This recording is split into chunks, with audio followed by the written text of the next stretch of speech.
You can forget a lot of things, Foster Care Nation, but never forget this. You're listening to Unparalleled Studios. I signal. Foster Care Nation, listen up. This is Foster Care and Unparalleled Journey.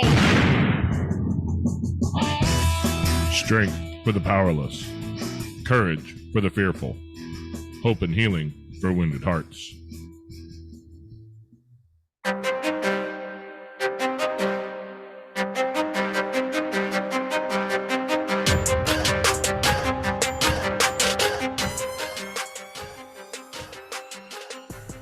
Hello and welcome back to Foster Care, an Unparalleled Journey with just Jason again. You guys know the story. Amanda's out, appointments and all that good stuff.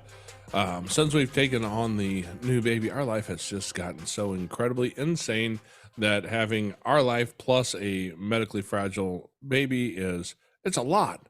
It's a lot. And so, yeah, she'll be back at some point when our life is less busy, or we'll get 12 more babies thrown at us and we'll both disappear because it will have eaten us by then and won the battle. So until then, we're just going to go with just me and hopefully some interesting guests. So today I brought you one. I have Andrea Hanson here today. How are you doing, Andrea? I'm doing good. How are you doing, Jason? Oh, I'm doing pretty well. I have a crazy day today where my schedule says every 2 hours there is something going on, and half of them are in different places. So I got time to get something done, hurry, run, and go do this, and then get there and get that in. I mean, we're actually looking at something new and interesting for the littlest one. She is 6 months old, and I found a chiropractor who specializes in pregnant mothers and babies. Wow. And she has some difficulties around eating. She has a G tube, and so she says, yeah, there's some things we can try, and so we're going to try that and see if it helps her. It may or it may not, but we're going to give it a shot because that's our job, and even if it just makes us a little crazy busy, that's all. Well, that's incredible. I hope it works. Yeah, I hope so too. Because we talked a little bit before we started here. I see a chiropractor who beats me up on a fairly regular basis, and I think he actually enjoys watching me cry. But that's just me. That's why he went into the field, I'm sure. I'm pretty certain he's been cracking my bones for a decade now, so I think he actually laughs now when he does it. But but I can walk when I leave his place, so it's not so bad. But this one is finding somebody who specializes in pregnant women and in babies is pretty specific. And I'm like, we're going to try that. We're going to try something new and see if it works. Because I mean, I know that I'm in better shape after I've been put back into alignment. So we'll see how that helps her. But we didn't come here today to talk about chiropractic work, I don't think. So I don't think so. I won't be very good at that. Hey, you know what? Right about now, just about anybody could probably put my back in better shape than it's in, but that's a whole different issue. So you are here because our conversation around foster care and adoption tends to deal with kids who have lots of craziness in their background, lots of stories and trauma and difficulty. And I know that you work with kids with not just kids, but you work with people, right, with complex trauma. Yep, I specialize in complex trauma. So I'm a licensed clinical mental health counselor. It means I went to, get my master's degree and then did all of the training and everything that you need above and beyond that to get licensed. And then after that, I've really honed in on complex trauma, which is, very prevalent with kids who are in foster care. So tell me, I know what kids with trauma are because, well, that is my home. I have lots of that. So what do you mean when you say complex trauma? Complex trauma is a little bit different than your standard trauma in that it happens over time. And there's not a clear good guy, bad guy situation. So even an event as simple as adoption, even though it can be a good thing, a very positive thing to give up a child for adoption, and even if that child goes to a wonderful, loving home, that child still experienced a very primal, overwhelming situation when they were separated from their just primary caregiver, from their mom, who they had grown to know during those 9 months of being in the womb, and then they're separated, and at that moment the nervous system doesn't know how to handle that, because if they were in the wilderness and they were left out in the middle of nowhere, they would die, and that's all the nervous system knows in that moment. So the nervous system becomes very overwhelmed, and from there, just because of the way that the brain develops from the bottom up, that can create differences in how that child then behaves throughout their entire lifetime. Okay, so I'm going to ask a question here. I don't know if you have the answer for this or not, but I'm going to throw a somewhat a theoretical question at you, because I don't like to use kids' stories that, I can't tell kids' stories that are identifiable or anything like that. But I know lots of people and I know lots of stories. So the phone call says that, hey, there's a baby here, and this baby was born in the NICU. Mom left the hospital when she was born, and the state has been petitioned 3 times before they've agreed to let us go look for somebody to help this baby, come see the baby. Since you have somebody in your house who's biologically connected, could you do this, right? And you find out that this baby was born addicted to a number of substances and in the NICU without a visitor for 45 days. Is that I assume that's the sort of stuff you're talking about here, right?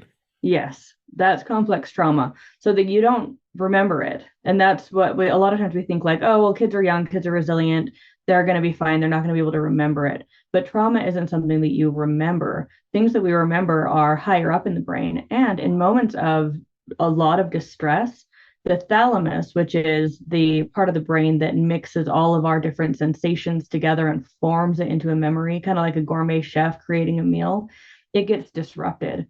So what we're left with, instead of a solid memory, is different random sensations or emotions or negative thoughts about ourselves that don't seem to fit into any kind of context. So trauma, it's not something that we just are thinking about over and over and over again and just can't remember and constantly having nightmares about it. That can be part of trauma, especially if you experience trauma later in life. But with complex trauma, it's more about how did the events in your life, even if they weren't done it purposefully badly to harm you, how did the events in your life impact your nervous system and your brain development in a way that now you're experiencing addiction or even symptoms of ADHD or bipolar, borderline, so many of those diagnoses that you find in the mental health field. So many of them are based in how your brain changes from trauma, even things like self-harm, not eating, having dysfunctional relationships, all of that kind of stuff is differences in how the brain is formed from trauma that happened oftentimes years and years prior to actually seeing the behavior. So as foster parents, there's a lot of foster parents out here listening, and obviously, we're foster parents here as well, and we have seen a lot of these kids come through our house, and we usually know a portion of the traumas. I mean, we've had kids who stayed with us who I know there's way more to their story than they've ever told anybody.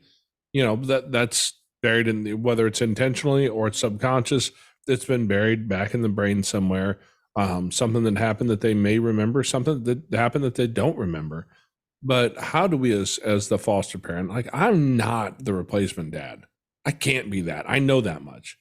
I know that all I can really do is just create an environment where a kid can begin to heal some of those things. But other than that, what can I do to help these kids when they show up at my house with lots of stuff going on, and I may or may not know it, they may or may not know what's going on? My little guy, my little boy, I love the kid to death. I love the kid to death. He is amazing. And he's got some significant connection to ADHD, right? Like he is running 100 miles an hour when his eyes open in the morning. And some days it'll make you want to, like, come on, kid, take a breath. Yeah. Some days it's amazing. He is the happiest little guy sometimes in ways that people would not believe it. I've seen this kid wake up out of a dead sleep laughing, and I'm like, what? I wake up like cursing. I hurt so bad. I'm trying to think, do I want to get out of bed, or do I just want to lay here and die for a few more hours? But he wakes up laughing some days. It's amazing to watch. But there's the upside and there's the downside too. So how do we help Mhm. kids like that who've been through so much, even when they don't know what it is a lot of times? It is so hard. It's so hard. And even just, the fact that you are here and the listeners are here, listening to this podcast. And that in and of itself is a huge thing that you're doing for these kids. Just having your home open and inviting them into your home and trying to do better, right? That's incredible. And then, of course, a major priority is taking care of yourself, making sure that you are getting rest, getting nutrition, getting movement, just those kind of pillars of wellness. And then beyond that, whatever it takes between going to therapy or doing yoga, doing those different things that you need to be able to be there for someone else. We just can't be there for other people all the time unless we're being there for ourselves. And that also models. And children, the whole monkey see, monkey do thing is very relevant with humans of all ages, especially children. We can't preach something that we're not practicing. If the kids see you acting certain ways, they're going to then start navigating that way themselves, and they have to see safety. And one way that we, as other humans, find safety in other people is how that person behaves and feels on a regular basis. Kids are so intuitive. So if you're acting happy, but they can feel like something's off or they feel like you're on edge, that's going to be confusing for them. That's going to feel dishonest for them, and they're not going to trust you. So you absolutely have to take care of yourself. Then beyond that, when it comes to taking care of the kid, there's lots of books out there to read about, them being loved, and books about their emotions. Those kinds of kids books are really incredible. But when we look at trauma, what we find is that it's really not in the part of the brain that talks and thinks. It's much lower than that. So focusing on the sensory systems is really important. And how you can focus on the sensory systems is doing things like spinning in circles together, standing on their head, uh, letting them roll up in a burrito in a blanket so that they're experiencing a lot of pressure, doing things like playing hide and seek, where they are able to go into a closed, confined space, and then you find them, and that also helps with that attachment of I'm gone, but I'm being found. There's lots of different ways that sensory experiences can be incorporated into regular play. It doesn't have to be like, oh, this is your therapy time, and now we're going to help your trauma through sensory. It can just be like, oh yeah, let's go into a field and spin in circles until we fall over. You know, my one of my kids sees a play therapist, and I've noticed that's something she has a lot of in her office. One of the things she keeps is, oh my God, I'd be terrified to have this in my house, but she keeps a large, probably 4 foot by 2 foot, probably a foot deep tub of sand. Oh, And nice. she works at her offices in it's a retrofitted old home with wood floors, so I assume that makes it easier, because my God, if that was on the carpet. but That would be but she does a terrible. lot of stuff with the sensory things, and I've seen my kids go through so much stuff. My one little guy, if he could every day, he would go to school wearing nothing but the super soft pajamas. Like, I mean, we're almost at the point where I'm willing to just send him to school in PJs every day. That PJ day like once a month there at least. So why not just let him go? And as long as you're wearing clothes, that's what matters, right? But that's something for him. He doesn't want to wear jeans. Jeans Yeah. hurt, he says. Yeah, and that's okay. Yeah, that's awesome that he has clothes that he likes to wear, and that's perfect for him. And that, yeah, that even playing in sand. So kids in general, well, humans really, but brain stuff mostly happens when you're a kid. The gray matter in your brain grows when you're interacting with your environment, when you're playing. So have sitting down and like talking about things and working through things, now that should be like 2% of what it looks like to help a kid who's gone through trauma.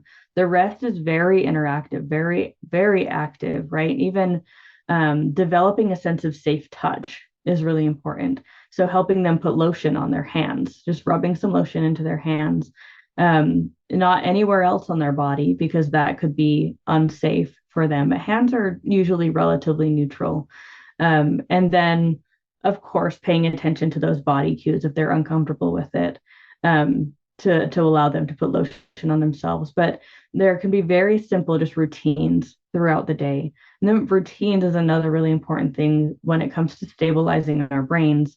And that is not to say to be rigid. I've definitely seen routines go way too far and consistency go way too far into rigidity of these exact things have to happen at this exact time, and if not, then nothing's going to be okay. That creates a lot of anxiety at the end of the day if the routine changes. Which, if these kids are in foster care, the routine is going to change.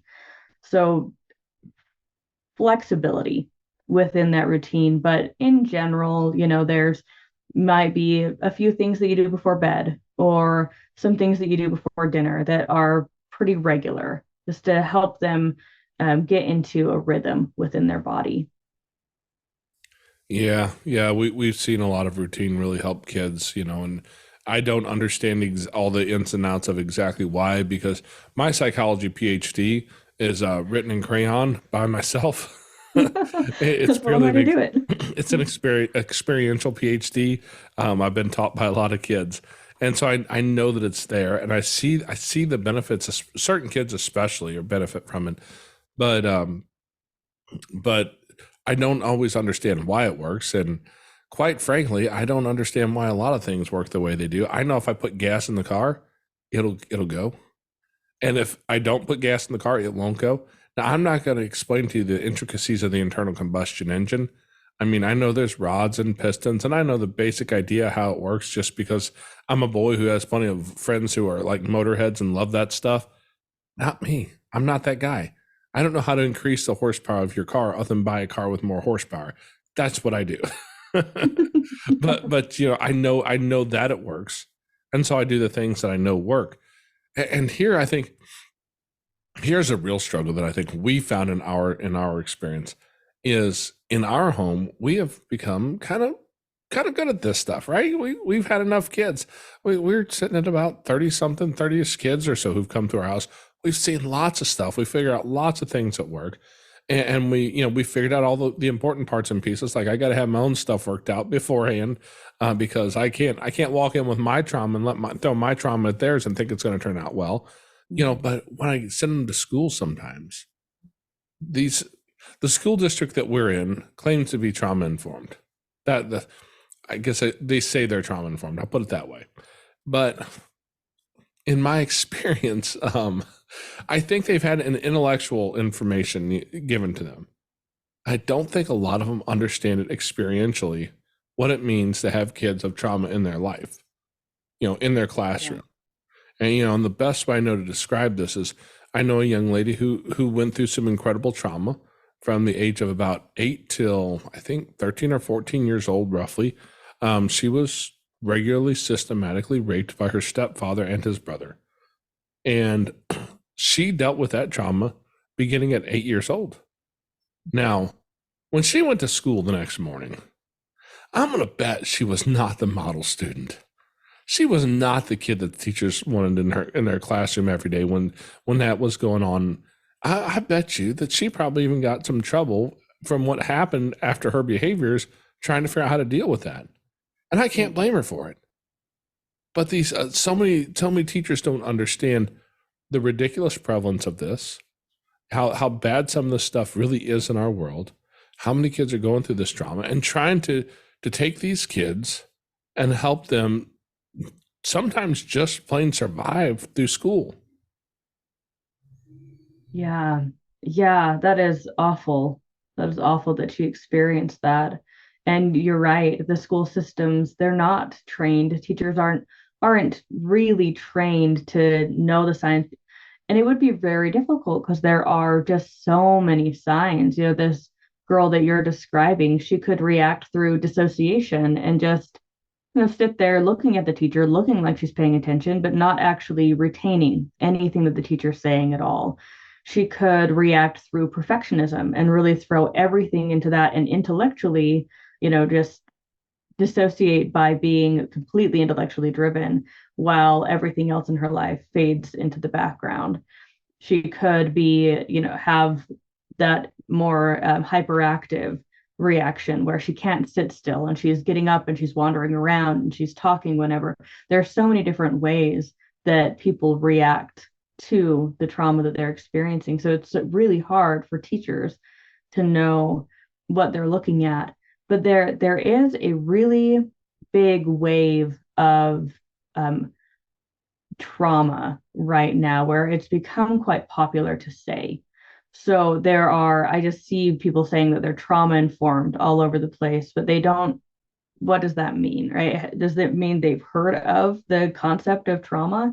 Does it mean like at what level are they trained to handle these? And I think it's important to be able to ask the administrators and the teachers about these kinds of things when you're working with kids who are in the foster care, who have been through these things, and see what they have on hand. Some schools have an occupational therapist on hand, and that's awesome. A lot of times we think of mental health therapy when it comes to trauma, and that's great. And also, occupational therapy does wonders for kids who are experiencing trauma. So if your school has an occupational therapist, see what can happen to make it so that your kid can go see that occupational therapist maybe a couple times a week, so they can take breaks from classes and go swing on a swing if they need to, or do whatever it is. Sometimes they have big like pressure rolly things the kids can go through. There's all kinds of really great resources out there for these kids. And then also, what kind of like sensory devices can they have in class to help them regulate or stay present, whether that's, a little ball to sit on and wiggle around, or rubber bands around their feet that they can put pressure against. That talking to the administrators and talking to the teacher and helping them, if they're trauma informed, hopefully that means they are interested in helping, but maybe they just don't know how.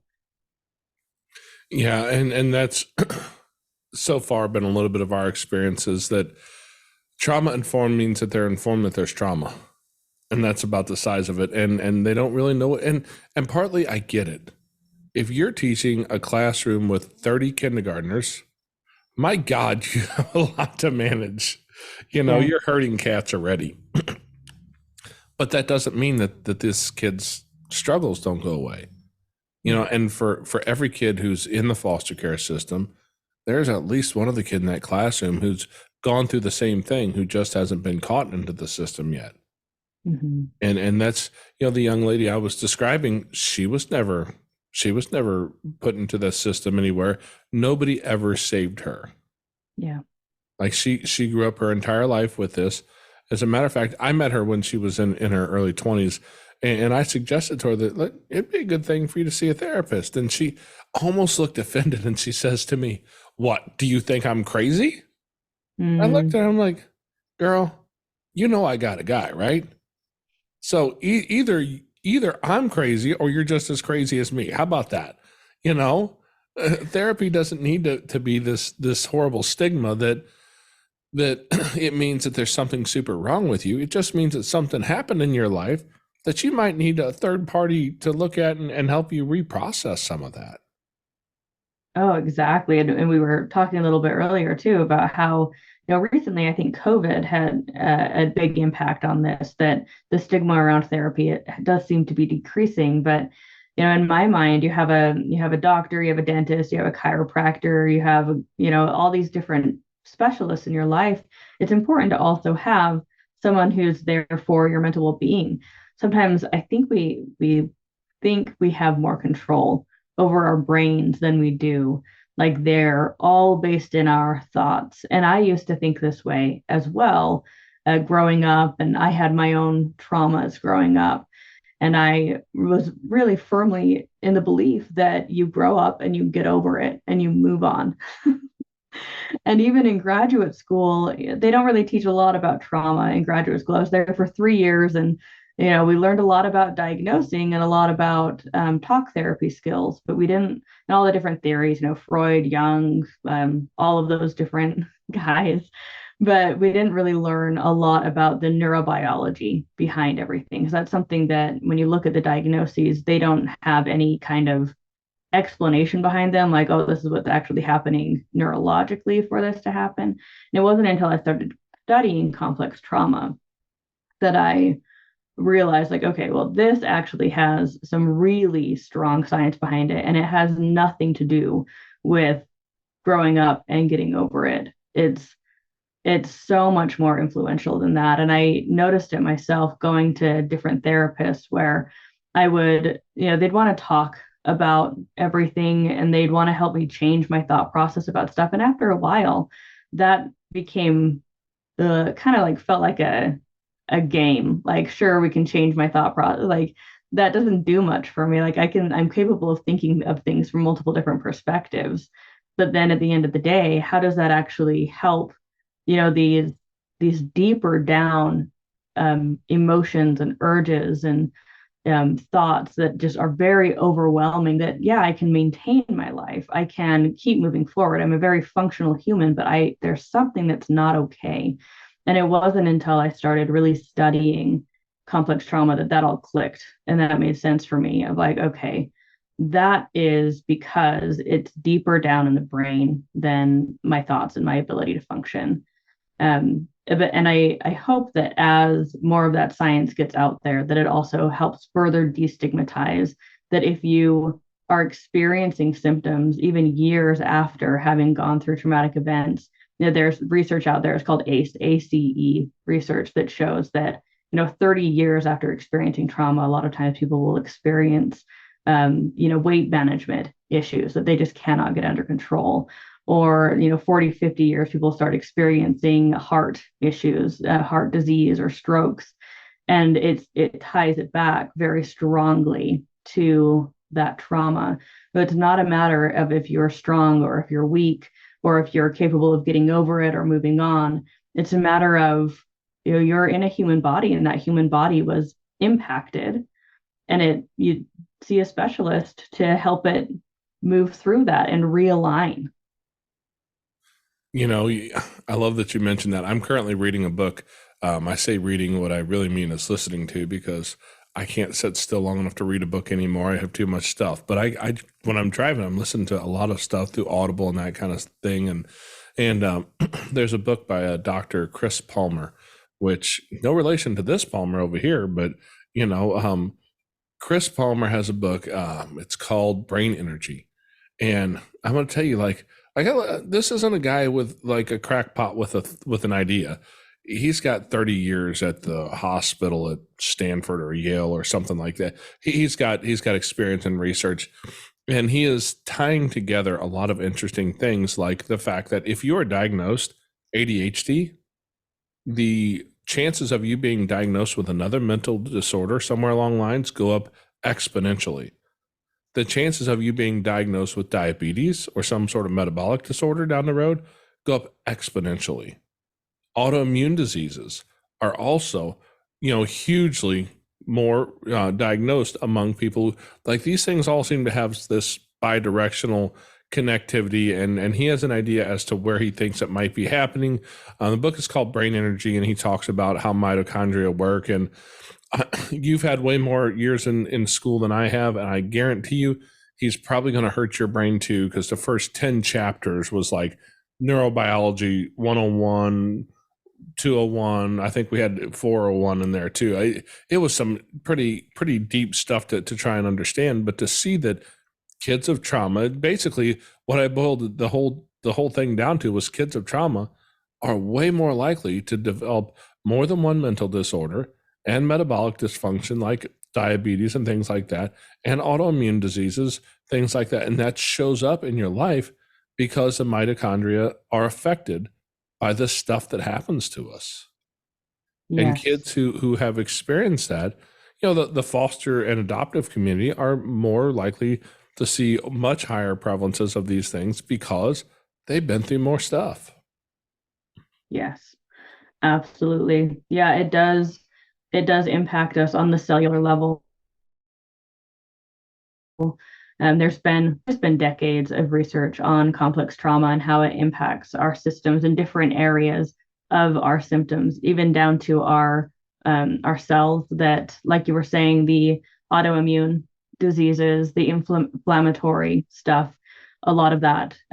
There is hard evidence that shows that early developmental trauma can lead to that. And you mentioned something that I feel very strongly about based on my experience and the research that I've read, and that's experiencing more than one mental disorder.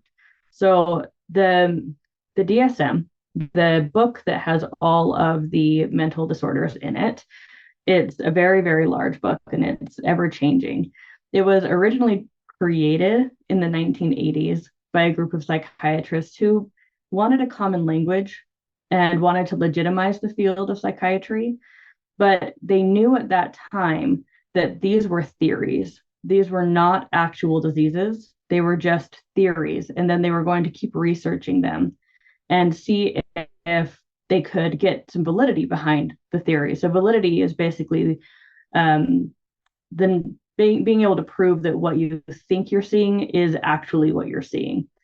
So they created the DSM-3. It was pretty small, and they've been doing research ever since. And since then, there's been the DSM-4, the 4TR, the 5.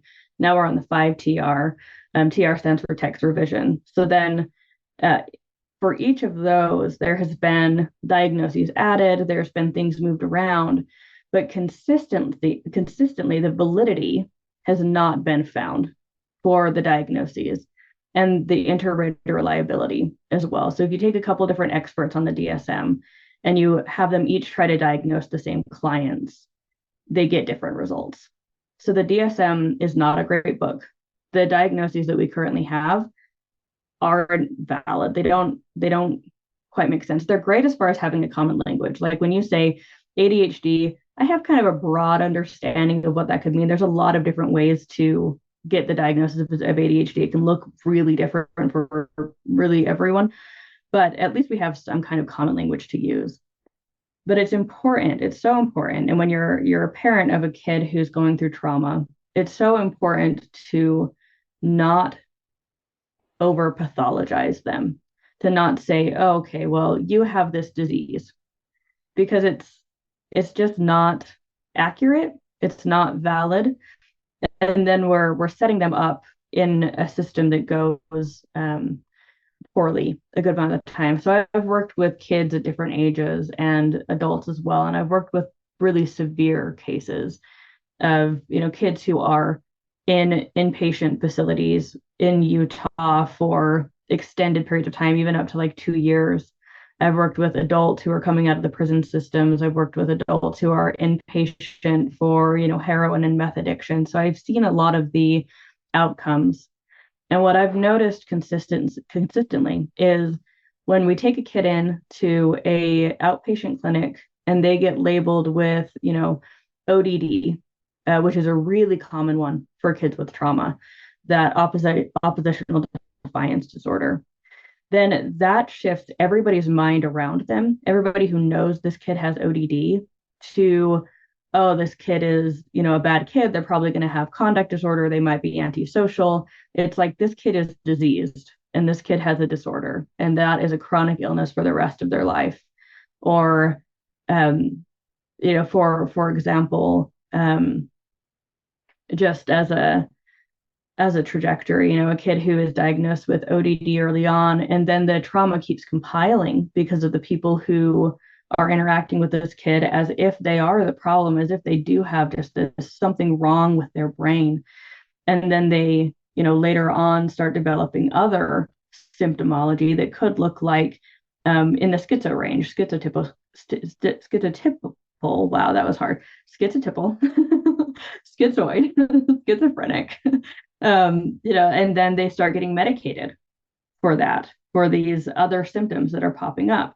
And then they're so medicated that they don't have any empathy because they don't have any emotions. So then they start looking like they do have contact disorder. And then it just compiles in this really negative way to where it funnels these kids into being, bad, into being maybe even like psychotic, people fearing about them even, going to jail, whatever it is, because they're the problem. But if we, take away all of that, all of those labels and that entire trajectory, and we look at this is a kid who is reacting in a way that makes complete sense based on what they've been through.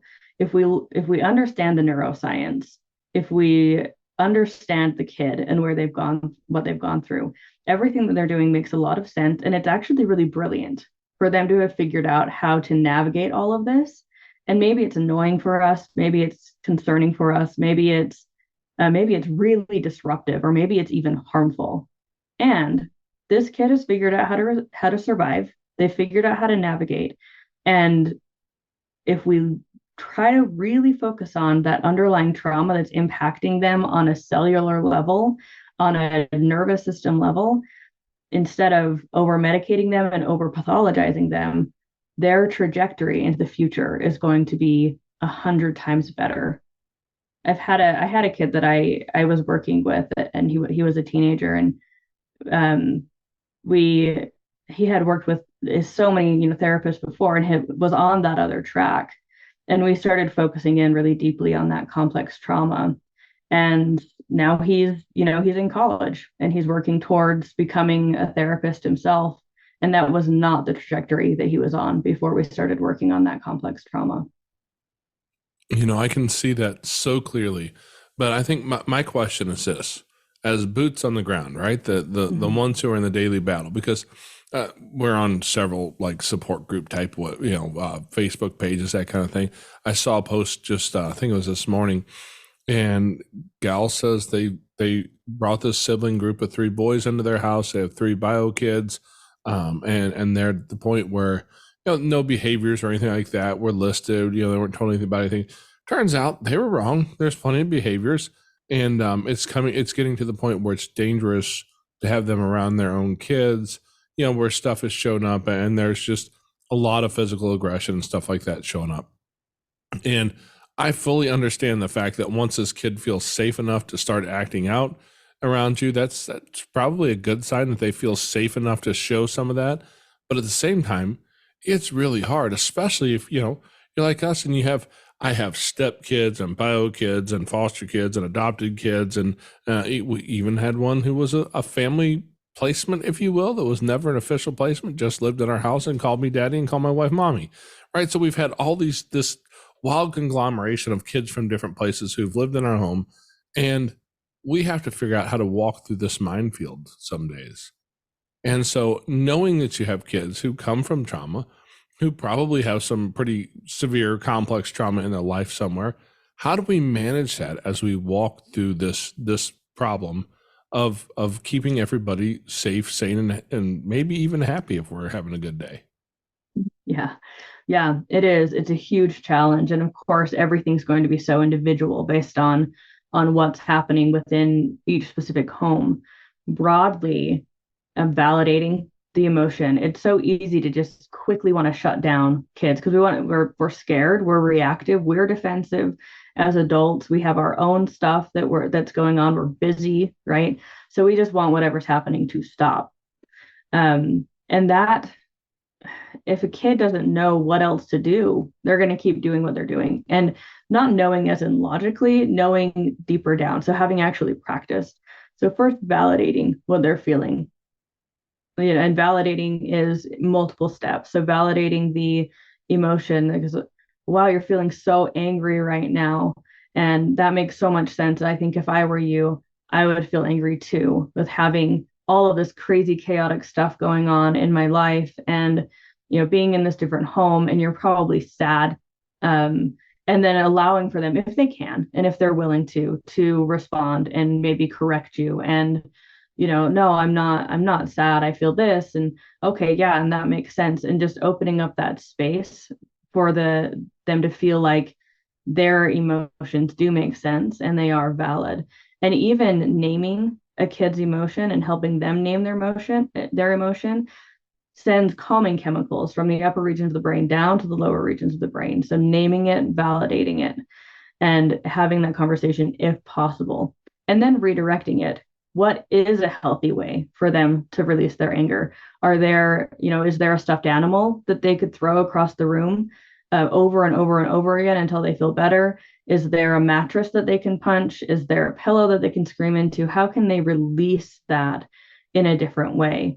Or do they need something to squeeze, right? Like a ball to squeeze. So there could even be a specific bucket in their room of things that are for this occasion. So you validate and then take them to the bucket and even maybe do it with them the first several times. Okay, we're gonna get our anger out because anger is okay. Anger is a perfectly fine emotion. All emotions are okay. And I like to steer away from the even talk of positive and negative emotions. I like to say comfortable and uncomfortable emotions instead. So if it's an uncomfortable emotion like sadness or anger, they're all perfectly fine. And we can release them in healthy ways that don't hurt other people. When an emotion turns into a behavior that hurts someone, that behavior becomes the problem, but it's not the emotion in itself. I find that it's funny that you mentioned that. I was facilitating a call this morning in our dad's group, and something came up around that, and I was reminded of a book I read a while back. The author is Chris Voss. The book is Never Split the Difference. He wrote this book to business professionals. But if you know Chris Voss, you know where he comes from. He was the lead negotiator, the lead hostage negotiator for the FBI's international kidnapping team.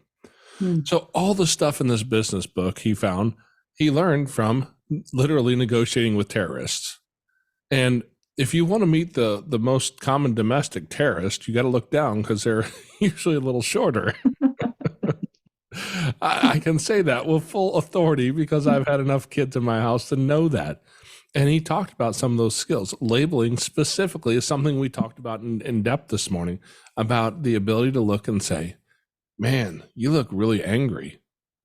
And then sit and let them process that. And when they decide that you're wrong, I'm going to tell you, they'll correct me if I'm wrong. I'm not mad, I'm sad. And they might sound angry when they say it, but they pretty regularly will correct you if you're wrong. And it's amazing how that works. And he tells a couple stories about some pretty significant hostage negotiations where, there was lots of money and lives and things on the line, where he was able to talk people down and make a hostage transfer, and no money was ever exchanged because he validated what they were saying and talked about why they were so upset about things. And the one guy he ran across in a later interaction in his line of work, and the guy said, I don't know what you did to me, but you made me give you $1 million because that's what I wanted for that hostage. And you made me give you $1 million. Like the guy was still blown away by the fact that he had given the hostage with no money transfer. And it was because he used those tactics that you're talking about right there. I think it's so useful in this world. Yeah, it absolutely is. It's so easy for all of us to get overrun by our emotions, and especially for a kid whose brain isn't fully developed yet. They don't have as much strength or neural connectivity in that part of your brain that helps you think about consequences, that helps you think about your future and what you want and who you are and your sense of meaning and purpose and identity and all of that. They're mostly just kind of reacting, and especially if they have trauma, most of their neural activity is in that survival region, which is also, side by side with that pleasure region. So it's going to be a lot of impulsivity, a lot of doing whatever feels soothing to them in the moment, and a lot of black and white thinking. And it's really hard as an adult with our more developed brains to look at these kids and think like, oh, what on earth are you doing? But they also are like, what on earth am I doing? Like they're not happy, right? So if we step back and realize like they're not trying to be like this at all, and that's where taking care of yourselves come in to play. Really important. If you're also on edge, if you're also just way overworked, then And of course, there's levels of privilege in that as well, right? With how stressed the parents are. But even within a stressful life, making sure that you're taking time to decompress, to be a part of, these groups, to listen to these podcasts, to not feel so alone. And then from that space, it's easier to be able to sit down with a kid and help them navigate whatever it is they're going through. Yeah, because that's one of the things, and I've been part of the leadership team on this dad's group I'm in for a few years now, and I'll say that I have met more than I ever thought was possible. 50-year-old men, grown-ass men, who are still stuck in that fight or flight place from places in their childhood that they have never overcome.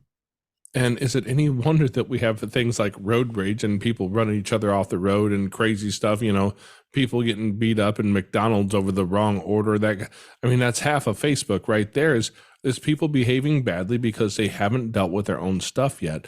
And I think that's obviously going to be on a spectrum, but even as foster parents, my wife and I started this journey 15 years ago, and we both still had some of our own stuff we had to work through. Thank God for Dr. Tom. He's my guy. He's the guy who helps me see my blind spots, and that's been wildly helpful for me. But so many of us, if you haven't done that work, if you haven't sat and had a professional help you walk through this sort of stuff, man, you might have years of trauma that you still need to work on. Yeah. Oh, yeah, absolutely. And again, it doesn't mean that there's anything wrong with you or that you're weak. It just means that this is what happened. It's just like if you got in a car crash years ago, and then now you're realizing that you have a lot of back pain that you just can't get through. It's not because you were too weak of a human to be able to get through a car crash unscathed. It just means that happened, and now it's time to see a chiropractor, a physical therapist, whatever it takes to help your body get realigned. Yeah, absolutely. Yeah, I really appreciate your time here today. I know you have your own website out there, andreahanson.net.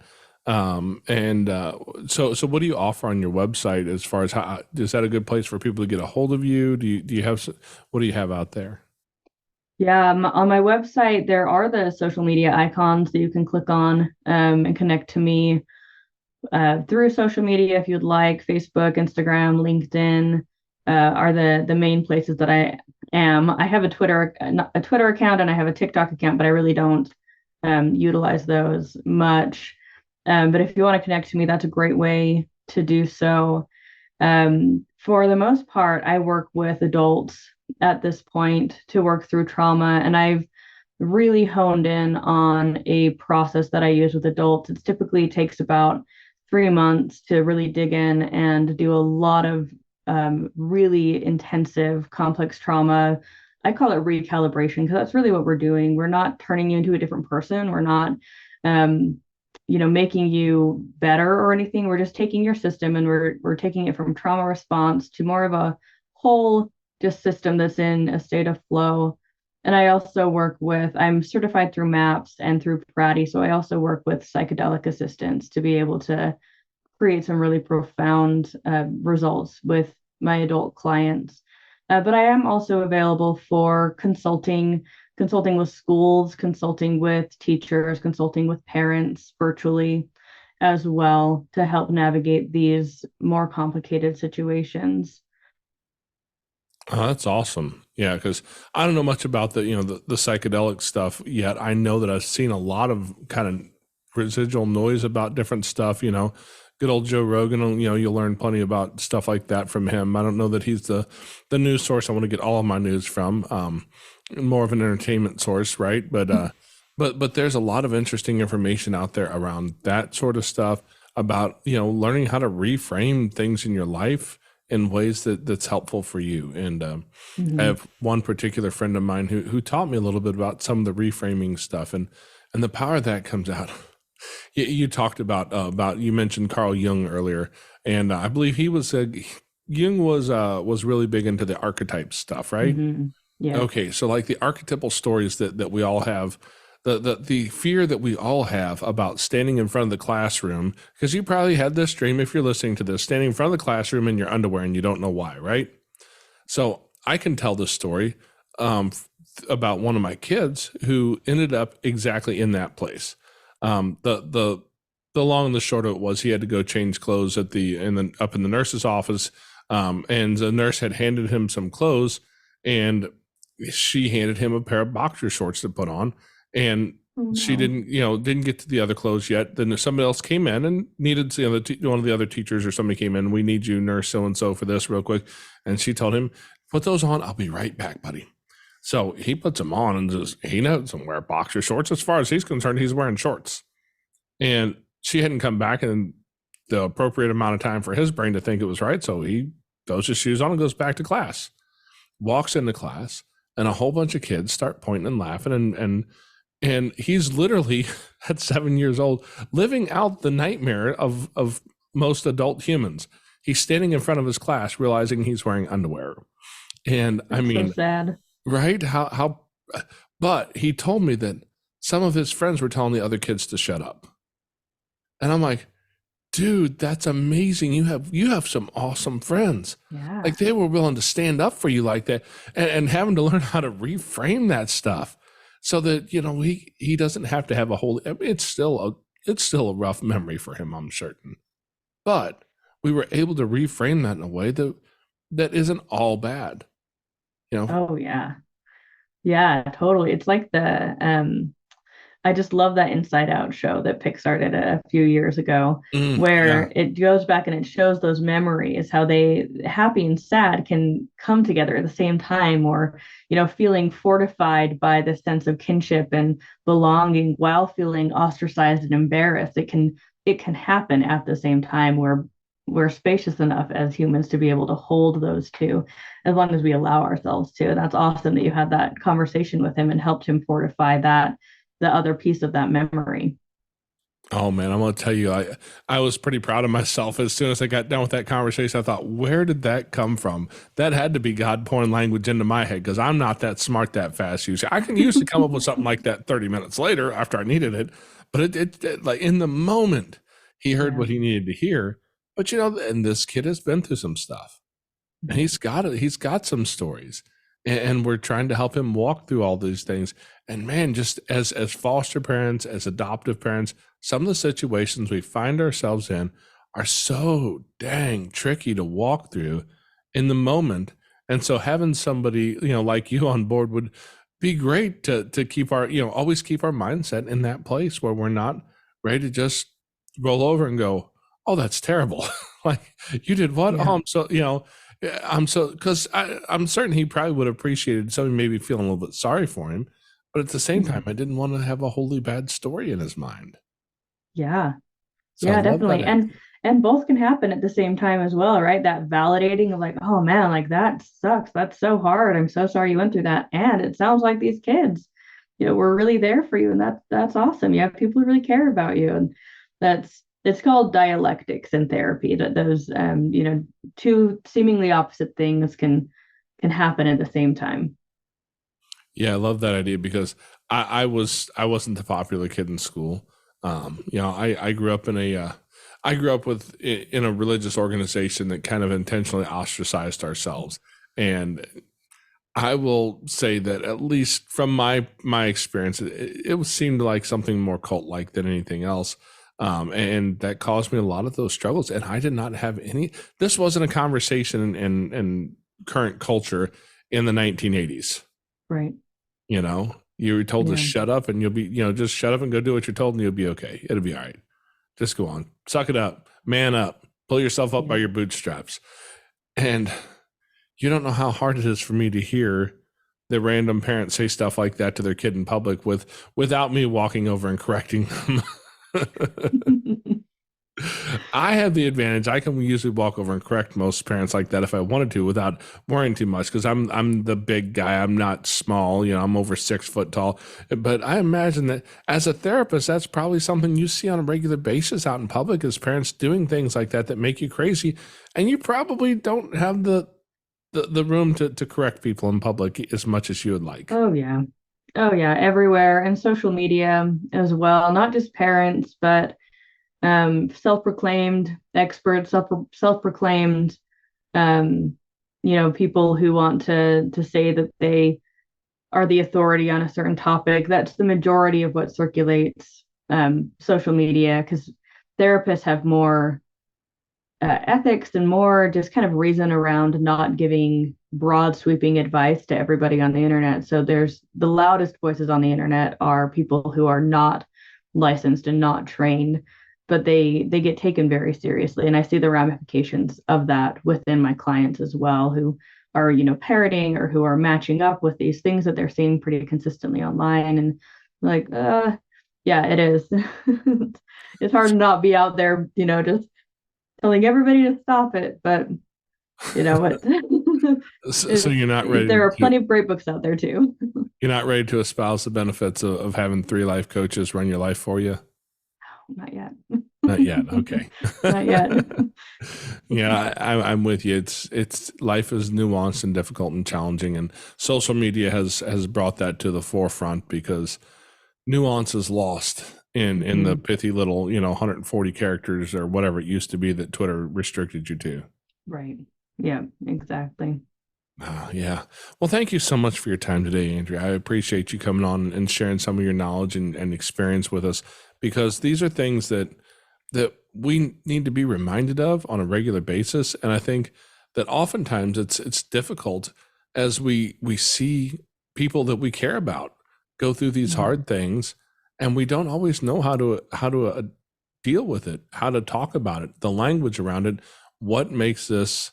What can I do to make this better for this kid, especially as a foster parent or somebody who's an adoptive parent? Who, man, there's tons of, like, one kid you could spend years writing several PhD dissertations on this kid and what they go. The nuances are incredibly difficult, and the folds and different pieces of the story that you have to bring out to truly understand them. And if you have more than one kid, that just gets exponentially bigger and harder. Yes, absolutely.